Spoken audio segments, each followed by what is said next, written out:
తాకట్లో ఉన్న మీ బంగారాన్ని విడిపించి ఆ రోజు ఆన్లైన్ రేటుకి కొంటాం. Sharma gold company. నమస్కారం, వెల్కమ్ టు సుమన్ టీవీ. నేను గీతాంజలి. ప్రస్తుతం మనతో పాటు ప్రముఖ ఆధ్యాత్మికవేత్త డాక్టర్ రామచంద్రుని రమేష్ కృష్ణ గురువు గారు ఉన్నారు. వారితో మాట్లాడదాం. గురుగారు నమస్కారం అండి. నమస్తే అండి. గురుగారు, ఎన్నో ధర్మ సందేహాలు. అయితే ప్రస్తుతం శ్రావణ మాసం ఆగస్టు 8వ తారీఖు 3వ శుక్రవారం, అంటే పౌర్ణమికి ముందు వచ్చే శుక్రవారం వరలక్ష్మి వ్రతం జరుపుకుంటాం. చాలా చక్కగా అందరూ జరుపుకున్నాం. అయితే కొంతమంది పూజ చేసుకోలేకపోయారు. అయితే అలాంటి వాళ్ళు ఈ వచ్చే శుక్రవారం రోజు పూజ చేసుకోవచ్చా, వ్రతాన్ని ఆచరించవచ్చా? తప్పకుండా అండి. వరలక్ష్మి వ్రతం అనేటువంటిది ఏ శ్రావణ శుక్రవారం నాడైనా చేసుకోవచ్చు. ఎందుకంటే మరీ ముఖ్యంగా ఇది ఎక్కువగా ఆడవాళ్ళు ఆచరించేటువంటి వ్రతం కాబట్టి ఈ వ్రతాన్ని కరెక్ట్ గా అదే రోజు ఆచరించాలి అంటే అందరికీ కుదరకపోవచ్చు కదా. వాళ్ళకు ఉండేటువంటి నిర్బంధాలు మన అందరికి తెలిసిన విషయాలే. కాబట్టి ఎవరు కూడాను కరెక్ట్ గా అదే రోజు చేసుకోవటం అనేది చాలా చోట్ల సంభవం కాదు. అందుకని చాలా ఇళ్లల్లో మరలా వచ్చే వారమే జరుపుకుంటూ ఉంటారు. జరుపుకోవటంలో ఏ విధమైనటువంటి దోషము లేదు. అమ్మవారు సంతోషపడుతుంది ఇంకా జరుపుకుంటే. కాబట్టి దిగులేమీ లేదు, హాయిగా చేసుకోవచ్చు. ఎలా చేసుకోవాలనేది కూడా చాలా మందికి ఇదండి. అంటే వ్రతం అంటే కేవలం అమ్మవారిని నిలబెట్టి, అంటే కలుషం పెట్టి ఇలా ఆరాధనేనా? ఇంకా ప్రముఖంగా విశేషంగా ఏమైనా చేయొచ్చా? విశేషంగా అంటే అండి, ముఖ్యంగా కావాల్సింది భక్తి. ప్రస్తుతం రోజుల్లో భక్తి తగ్గిపోయింది, ఆడంబరాలు ఎక్కువైపోయినాయి. ఈ మధ్య మనం ఈ సోషల్ మీడియాలో వాటిల్లో చాలా ఎక్కువగా చూస్తున్నాం. లక్ష్మీదేవి అందరినీ ప్రార్థిస్తున్నది ఇప్పుడు. అమ్మా, నా కోసం మీరు ఆ ప్లాస్టిక్ పూలు పెట్టమాకండి, నాకు తీసుకొచ్చి ఆ ప్లాస్టిక్ వస్తువులని నా మొహాన కొట్టమాకండి, ఇవన్నీ చెయ్యొద్దు అని. ఇవి అంటే ఇటువంటి ఈ మాటలన్నీ చూస్తూ ఉంటేనే మనకు అర్థమైపోతుంది ఈ రోజుల్లో ఎంత ఘోరంగా ఈ పూజలు చేస్తూ ఉన్నారనేటువంటిది. కాబట్టి మనం అట్లాంటి వాటిని దూరం చేసుకొని శాస్త్రోక్తంగా సాంప్రదాయం ప్రకారము మనకి ఏదైతే చెప్పారో వాటి ప్రకారం మనం పూజ చేసుకుంటే చాలా చక్కగా ఉంటుంది. ఇంతకు ముందు రోజుల్లో మీకు కూడా బాగా తెలిసే ఉంటుంది, ఇదేం కొత్త విషయం ఏం కాదు. చక్కగా కలశం తీసుకొని ఆ కలశంలో కొబ్బరికాయ పెట్టి ఆ కొబ్బరికాయకి వీళ్ళు పసుపుతోనో లేదు అంటే ఏదన్నా పిండితో కానివ్వండి, గోధుమ పిండి అట్లాంటి వాటితో చెవులు ముక్కు అలా తయారు చేసి కాటుకతో కళ్ళు పెట్టి బొట్టు పెట్టి అమ్మవారికి చక్కగా అన్ని ఆభరణాలు అలంకరింపచేసి బ్రహ్మాండంగా చీరగట్టి ఎంత చక్కగానో అలంకరించి పెట్టేవాళ్ళు. ఈ రోజుల్లో అన్ని పెట్టుడు వస్తువులు తయారైపోయినాయి. చేతులకు చేతులు, కాళ్ళకు కాళ్ళు, ప్రతి ఒక్కటి కూడా వచ్చేసింది. చీర కూడా గట్టి అమ్మేస్తూనే ఉన్నారు ఇప్పుడు. ఇదే చీర అనమాట, ఈ సంవత్సరం కట్టిన చీరే వచ్చే సంవత్సరం కూడా కట్టుకోవాలి. అమ్మో, మళ్ళీ కొత్త చీర మార్చడానికి కూడా లేదు మనం. కాబట్టి ఇట్లాగా తయారు చేసుకునే దానికన్నా మరి ఆ రోజుల్లో అలా చేశారు అని అంటే అంత భక్తిగా. ఇప్పుడు రేపు వరలక్ష్మి వ్రతం అంటే ముందు రోజు ఆడవాళ్ళకి రాత్రంతా ఇదే పని ఉండేది. రాత్రంతా అమ్మవారిని తయారు చేసుకొని 11-12 పాపం పడుకొని మళ్ళీ పొద్దున్నే లేచి అమ్మవారికి ఏదో 5 రకాల వంటలు, 11 రకాలు పెట్టుకునేవాళ్ళు, 5 రకాలు పెట్టుకునేవాళ్ళు, ఇలా రకరకాలు. అలాగనే వాయనం కోసం తయారు చేసుకోవటము ఇవన్నీ కూడా వచ్చేసాయి. ఇప్పుడు ఏముంది, ప్రతిదీ కూడాను బయట నుంచి కొనేసుకోవటమును, ఏదో స్మాల్ కిట్ ఒకటి, బిగ్ కిట్ ఒకటి. స్మాల్ కిట్ లో ఏదో కొన్ని పదార్థాలు, బిగ్ కిట్ లో అయితే ఇంకొద్దిగా ఎక్కువ పదార్థాలు, ఇలాగ బయట నుంచి తెప్పించేసుకొని తూతూ మంత్రంగా చేసేస్తూ ఉన్నారు. ఇక్కడ దీనిలో ఈ మొత్తం ప్రక్రియలో మిస్ అవుతున్నది ఏమిటి అని అంటే ఆ భక్తి భావం మిస్ అవుతోంది, కమిట్మెంట్ మిస్ అవుతోంది. ఏదో చెయ్యాలి కాబట్టి అమ్మవారికి చేయటము. శ్రావణ మాసం అంటే చెప్పక్కర్లేదు కదా, చీరలు నగలు వీటి యొక్క ప్రదర్శన. ఈ రెండు పెట్టుకోండి, నేను కాదు అని చెప్పాను. ఎందుకనంటే కనీసం ఆ రోజన్నా అన్ని ప్రదర్శించుకోవడానికి అవకాశం దొరికింది, సంతోషమే. కానీ దాంతో పాటు ఏదైతే ముఖ్యమో, మనం ఏవైతే ధరిస్తున్నామో అవన్నీ ముందు అమ్మవారికి మనం ధరింపజేయాలి. అమ్మవారికి అవి పెడితే నీ ఐశ్వర్యం పెరుగుతుంది, వృద్ధి చెందుతుంది అనేటువంటిది నమ్మకం. లేదు నా పనిలో నేను పడిపోయానండి, అమ్మవారి సంగతి తర్వాత చూసుకుంటా, ముందు నేను మాత్రం అలంకరించుకొని కూర్చుంటానంటే నీకన్నా ముందు అమ్మవారి సంగతి చూడాలి కదా. అది చూసుకోకుండా మనం ఊరికే పై ఆడంబరాలకి పోతే అది సరైనటువంటి పద్ధతి కాదు. కాబట్టి ఈ ఆడంబరాలు తగ్గించుకొని అమ్మవారి మీద భక్తి భావాన్ని పెంచుకుంటే బాగుంటుంది అనేటువంటిది నా ఉద్దేశం. నైవేద్యాల విషయంలో చాలా మంది సందేహాలు అడుగుతుంటారు. ఒక్కటి పెట్టినా చాలు, మీరు 3 రకాలు 5 రకాలు 9 అని ఆర్భాటాలకు పోవక్కర్లేదని అంటారు. ఆ ఒక్కటి ఏది శ్రేష్టం అంటారు? ఏదంటే సాధారణంగా అందరూ పూర్ణ బూరెలు పెడుతూ ఉంటారు. ఆ పూర్ణం పెట్టడం అంటే దానిలో ఏదో ఒక పూర్ణత్వం, దానిలో సంపూర్ణత్వం ఉన్నది అని ఒక భావం. అంటే మన ఏరియాల్లో ఇది జరిగేది, అంతేగాని ఇక్కడ జరుగుతున్నది కాబట్టి దేశం అంతా అదే పెట్టాలి అంటే కుదరదుగా. ఆయా ప్రాంతాలని బట్టి, కానీ ఎక్కువ ప్రాంతాల్లో పెట్టేది మాత్రం అమ్మవారికి ఆ పూర్ణ బూరెలే పెడుతూ ఉంటారు. అదే వాయనంలో కూడా ఎక్కువగా ఇచ్చేటువంటిది, ఆ వాయనాలు ఇచ్చుకుంటూ ఉంటారు అని సాధారణంగా నాకు తెలిసినంత వరకు ప్రతి చోట కూడా 5 రకాలైనటువంటి వంటలు అయితే చేస్తారు. అంటే ఇది ఒక కొద్ది భోగం కదండి. ఇప్పుడు మనము మామూలు రోజుల్లో అన్నం తింటున్నాము, పండగ అంటే మనం స్పెషల్స్ తీసుకోమా? ఊరికే తినేస్తాం, ఏదో అన్నం పప్పు చేసుకునే అయిపోతుందా? కాదు కదా. అమ్మవారికి కూడా ఈ రోజు మరి ప్రత్యేకంగా ఒక పూజ చేస్తున్నాం అన్నప్పుడు ప్రత్యేకత ఉండాలిగా. కాబట్టి వీలైనంత వరకు ఉండేటట్టుగా ప్రయత్నం చెయ్యాలి. కుదరదు అంటారా? అమ్మవారు ఏం అడగట్లా, ఆమెమి తినట్లా, అలా ఆమెకు చూపిస్తున్నాం, మనమే తింటున్నాము. అవునా కాదా? ఆమె తింటూ ఉంటే పెట్టేంత అమాయకులమా మనమేమన్నా? ఏం కాదుగా. అసలు మనం సరిపోతామంటారా? నిజంగా ఆవిడ తింటే అంతే కదా, అంత సామర్థ్యం కూడా మనకు లేదు. కాబట్టి దాని గురించి మనం ఏం దిగులు పడాల్సిన పని లేదు. అమ్మవారు ఏం అందు మనల్ని, కానీ మన సంతృప్తి అనేది మనకు ఉండాలి. కాబట్టి ఇప్పుడు మన ఇంటికి ఒక మనిషి వచ్చాడండి, ఒక పెద్ద మనిషి వచ్చినప్పుడు ఆయనకి అన్ని రకాల సపర్యలు చేయాలని మనకు ఉండాలి. ఆయనేం అడుగుతాడేంటి మనల్ని ఏమన్నా? ఏం లేదు కదా. అలానే అమ్మవారు ఈ రోజు మనకి అతిథిగా వచ్చారు. వచ్చినప్పుడు మన ఇంట్లో ఆమె కూర్చొని ఉన్నప్పుడు ఆమెకి వీలైనంత మనం చేయగలిగినంత బాగా చెయ్యాలనేటువంటి సంకల్పం అయితే ప్రతి వాళ్ళకి ఉండాలి. దానితోటి ఎంతవరకు చెయ్యలేదు, మాకు అవకాశం లేదండి, ఆరోగ్యం సహకరించట్లేదండి, వయసు మీద పడిపోయిందండి, ఇంట్లో ఏవో ఇబ్బందులు ఉన్నాయండి, వదిలేసేయండి, ఏం పర్వాలేదు. ఆమె మిమ్మల్ని నిర్బంధించదు, మిమ్మల్ని శిక్షించదు. దానికోసం అమ్మవారు ఉండదు.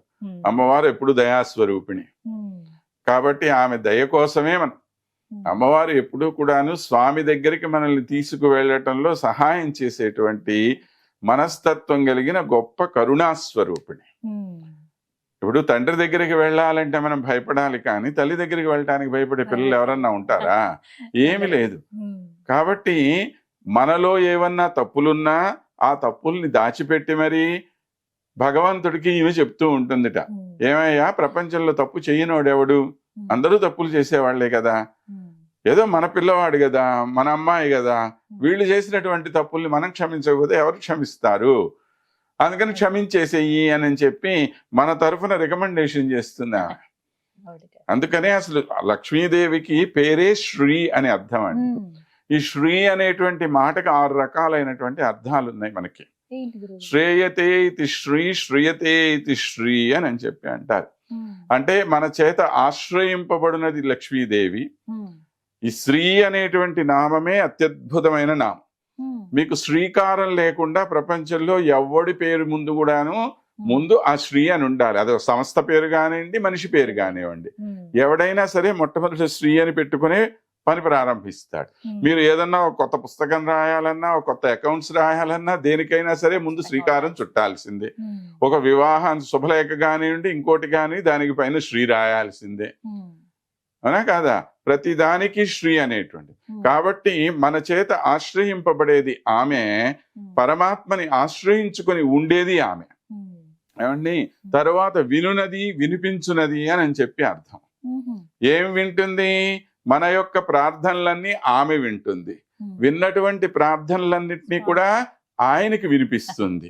ఇదిగో ఫలానా వాళ్ళు ఆ లోపలికి వస్తున్నారు చూసావా, అదిగో అలా తిరిగి వస్తున్నాడే, ఆ అబ్బాయి ఉన్నాడు చూసారా, ఈ అబ్బాయి ఇదిగో ఈ ఏదో మొన్న ఏదో కోతి పని చేశాడు ఆ వెధవ, మీరేమో పట్టించుకోమాకండే అని చెప్పి ముందే చెప్పేస్తుంటుంది అనమాట ఈమె.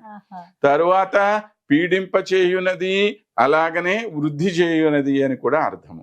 ఏం పీడిస్తుంది అనంటే నీలో ఉండే దుర్గుణాలని పీడించి అవతలకి పంపించేస్తుంది, నీలో ఉండే సుగుణాలని అభివృద్ధి చేసి వాటిని పరమాత్మ దృష్టికి తీసుకొని వస్తుంది. ఇన్ని రకాల అర్థాలు ఉన్నాయి శ్రీ అనేటువంటి మాటకి. కాబట్టి ఇన్ని రూపాలలో మనల్ని అనుగ్రహించే తల్లి లక్ష్మీదేవి. అంతేగాని భయపడొద్దు. ఏ మాత్రం లక్ష్మీదేవి దగ్గర భయపడక్కర్లేదండి. తల్లి ఇప్పుడు శక్తి స్వరూపాలు మనకి 3 కదండి, అందరికీ తెలిసింది. మహాసరస్వతి, మహాదేవి, మహాశక్తి అంటే పార్వతీదేవి, తర్వాత మహాలక్ష్మి, 3. ఈ 3లోనూ కూడా శుద్ధ సత్వస్వరూపం ఎవరు అనంటే మహాలక్ష్మీదేవి. అందరికన్నా కూడా శాంతస్వరూపుడు. ఆమె యొక్క స్వరూపమే సీతాదేవి మనకి, ఆమె స్వరూపమే రుక్మిణీదేవి మనకి లోకంలో. కాబట్టి ఎక్కడా కూడాను అమ్మవారు కోపగించటం అనేది ఉంది. అదే దుర్గాదేవి విషయంలో మీరు మళ్ళీ ఇదే ఉన్నది అని చెప్పి అనుకోకూడదు. ఆ అమ్మవారి దగ్గర కొద్దిగా జాగ్రత్తగా ఉండాలి. తోక జొలిపించారంటే కొట్టేస్తుందా కదా. కాబట్టి అందరూ ఆమె తల్లి, ఆమె అమ్మగారే. కానీ అందరు అమ్మలు ఒక్కొక్క అమ్మకి ఒక్కొక్క రకమైన గుణం ఉంటుందిగా. ఈ అమ్మవారి గుణం ఇలాంటిది. ఆమె మిమ్మల్ని శిక్షించడం అనేటువంటి మాట ఉండదు. నీలో మార్పు తీసుకురావడానికి ప్రయత్నం చేస్తుంది అమ్మవారు. స్వామికి మీ గురించి చెప్తుంది. కాబట్టి లక్ష్మీదేవి అంటే కేవలం డబ్బు డబ్బు అనుకోవటం మన మూర్ఖత్వం. లక్ష్మి అంటే డబ్బు అని అర్థం కానే కాదు. లక్ష్మి అనేటువంటిది ఒక శాంతం, లక్ష్మి అంటే ఒక సుఖం, లక్ష్మి అంటే ఒక మానసికమైన ప్రశాంతత. ఇవన్నీ లక్ష్మీ స్వరూపాలు. గురుగారు, ఒక ప్రశ్న అండి. లక్ష్మీ అమ్మవారి వ్రతాలు అనేవి శ్రావణ మాసంలో ఆచరిస్తూ ఉంటారు వరలక్ష్మీదేవి. అలాగే లక్ష్మీ పూజ అనగానే అమ్మాయిని చూడగానే చెప్తూ ఉంటారు లక్ష్మీదేవిలా ఉందని చెప్పి. ఏదో ఒక రకంగా రిలేట్ చేస్తూ మాట్లాడతాం మనం. అలాగే పూజ విషయంలో కూడా మహిళలే ఎక్కువగా చేస్తూ ఉంటారు లక్ష్మీ అమ్మవారికి అని చెప్తూ ఉంటారు. మగవారు లక్ష్మీ అమ్మవారికి పూజ చేయకూడదా అండి? అది ఆడవాళ్ళు హైజాక్ చేసేసారు లక్ష్మీదేవి. అది వచ్చినటువంటి ఇబ్బంది అంతా కూడా. మగవాళ్ళు చేయకూడదు అనేటువంటిది అసలు ఎవడు చెప్పాడో ఎవడు చేశాడో ఎవడికి తెలియదు ఈ విషయం అంతా. కానీ నాకు తెలిసినంత వరకే కాదు, ప్రపంచంలో మీరు ఎక్కడైనా చూడండి, ఎక్కువ మంది మగవాళ్ళే లక్ష్మీదేవి యొక్క కృప కోసం నిరంతరం పాటుపడుతూ ఉంటారు. అవునా కదా? బిజినెస్ మ్యాన్లు ఎవడైనా సరే ముందు ఆ లక్ష్మీదేవి రావాలని ఆ గల్లా పెట్టికి రోజు దండం పెట్టుకుంటూ కూర్చునేది ఎవరు? మగవాళ్ళ ఆడవాళ్ళ? కాబట్టి ఒక్క శ్రావణ మాసం దగ్గరికి వచ్చేసరికి మీకేమన్నా ఇలా అనిపించవచ్చు గాక కానివ్వండి, సాధారణంగా లక్ష్మీ కృప కోసం ప్రయత్నించేటువంటి వాళ్ళల్లో ఎక్కువ మంది మగవాళ్లే ఉంటారు. ఎందుకు అనంటే ఆ కుటుంబాన్ని పోషించవలసిన బాధ్యత వీడి భుజాల మీద ఎక్కువ ఉంటుంది. కాబట్టి ముందు కావాల్సింది ఎవరికి? మగవాళ్ళకి కావాలి లక్ష్మి యొక్క కృప. అయ్యో అమ్మవారు మా ఇంటికి వస్తే బాగుండు అని ప్రతిరోజు కూడా ప్రార్థన చేసుకునేది మగవాళ్లే ఉంటారు, కానీ ఆడవాళ్ళు ఉంటారు కదా అండి. కాబట్టి లక్ష్మీ కృప అనేటువంటిది ప్రతివాడికి అవసరమైంది. అది స్త్రీ కానివ్వండి, పురుషుడు కానివ్వండి, ఎవరికైనా సరే. మళ్ళీ ఇందాక మీరు ఒక మాట అన్నా, ఎవరన్నా అసలు బాగా చక్కగా ఉంటే లక్ష్మీ కళ ఉట్టి పడుతోందండి అని అన్నాం కదా. కరెక్ట్, ఈ మాట నేను కాదని చెప్పను. ఎందుకు అనంటే లక్ష్మి అని అంటేనే లక్షణంగా ఉండటము అనే మాట నుంచి లక్ష్మి అనే పదం వచ్చింది మనకు ముందు. ఏమంటే ఈ లక్షణం అనే దాని నుంచే లక్ష్మి అనే మాట. లక్షణం అంటే ఏంటి? ఇప్పుడు మీరు పద్ధతిగా ఉన్నారనుకోండి, చూడటానికి చక్కగా ఉన్నారు మనిషి, ఆ అమ్మాయి లక్షణంగా ఉందిరా అంటారు. చక్కగా మీరు కట్టు బొట్టు అంత బాగుంది, మంచి వస్త్రధారణ ఉంది, చక్కగా నగలు పెట్టుకున్నారు, ఇల్లు శుభ్రంగా పెట్టుకున్నారు, ఏమంటారు? వాళ్ళ ఇంటికి పోండి, ఎంత లక్షణంగా పెట్టుకుంటారో వాళ్ళ ఇల్లు అంటారు. మీరు చక్కగా ఎదుటి వాళ్ళతో మాట్లాడుతున్నారనుకోండి, ఆ అమ్మాయి చూడు ఎంత లక్షణంగా మాట్లాడుతుందో వాళ్ళతోటి అని అంటారు కదండి. ప్రతి దానికి కూడా ఈ లక్షణం అనేటువంటిదే లక్ష్మికి సంబంధించినటువంటి విషయం. అంటే ఎక్కడెక్కడైతే పరిశుభ్రత ఉందో, ఎక్కడెక్కడైతే మంచి ఉన్నదో అక్కడ అంతా కూడాను లక్ష్మీదేవే ఉంటుంది.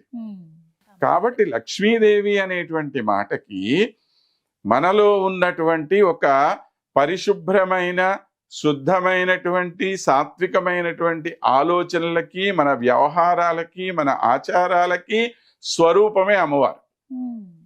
ప్రతిదానిలో కూడాను మంచి అనేటువంటిది ఉండాలి. ఆ మంచినంతటిని మీరు మూర్తిభావం చేశారంటే అక్కడ లక్ష్మీదేవి వచ్చేస్తుంది. కాబట్టి ఈ విధంగా ప్రతి చోట కూడా మనకి లక్ష్మీదేవి యొక్క అవసరము అనేటువంటిది కనపడుతూ ఉంటుంది. కనుక ఎవరైనా అమ్మవారిని పూజించవచ్చు, ఆడవాళ్లే పూజించాలనేటువంటిది నియమం ఏమీ లేదు అక్కడ. అంతే. సంతోషం అండి, చాలా చక్కగా వివరించారు. ధన్యవాదాలు.